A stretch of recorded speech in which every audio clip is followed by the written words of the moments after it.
নমস্কার বন্ধুরা, প্রিয়াস ব্লগে আগেই বলেছিলাম 500 কোটি বছরের পর বিয়ে বাড়িতে গেছি এবং কি গড়ে গবড়াই খেয়েছি সেটা আপনাদের সাথে আমি শেয়ার করব।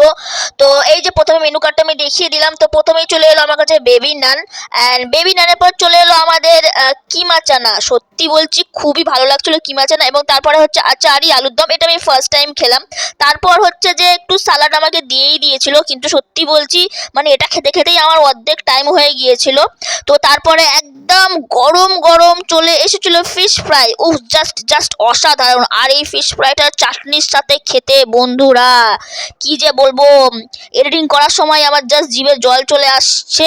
মানে অনেক কষ্ট করে আমি ভিডিও করছি, বিশ্বাস করো, শুধু তোমাদের জন্য রাক্ষসের মতন খাওয়াটাই হচ্ছে মেন প্রায়োরিটি।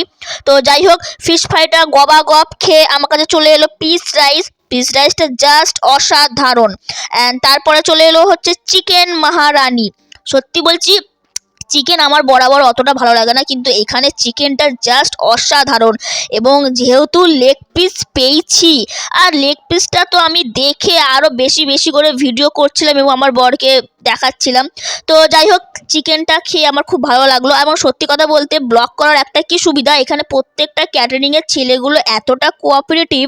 মানে প্রত্যেকবারই আমি খাবার ভিডিও করতে আমার একটু দেরি হয়ে যায়, কিন্তু ওরা এসে এতটা কোঅপারেট করে যে না দিদি ভাই চলুন, আপনি ব্লগ করছেন, আপনাদেরকে আমি একটু আস্তে আস্তে খাবার দিই। তো যাই হোক, প্রথম নিওয়ালাটা আমি তোমাদেরকে দেখিয়ে দিলাম। তারপরে গবাগব খেয়ে চলে এলো আমাদের স্পেশাল চাটনি।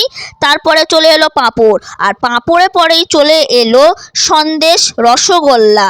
অ্যান্ড এতটাই ভালো ছিল ওই ছোট ভাইটা যে বললাম একটা দাও, না না দিদি ভাই আপনাকে নিতেই হবে বলে ফের আমাকে দুটো রসগোল্লা প্লাস সন্দেশটা দিয়ে দিয়েছিল। তো খাওয়া দাওয়ার পরে আইসক্রিমটা দিয়ে দিল। তো যাই হোক, খাওয়া দাওয়া শেষ হলো। আমার ব্লগটি যদি ভালো লাগে প্লিজ সাবস্ক্রাইব, ফলো করে পাশে থেকো।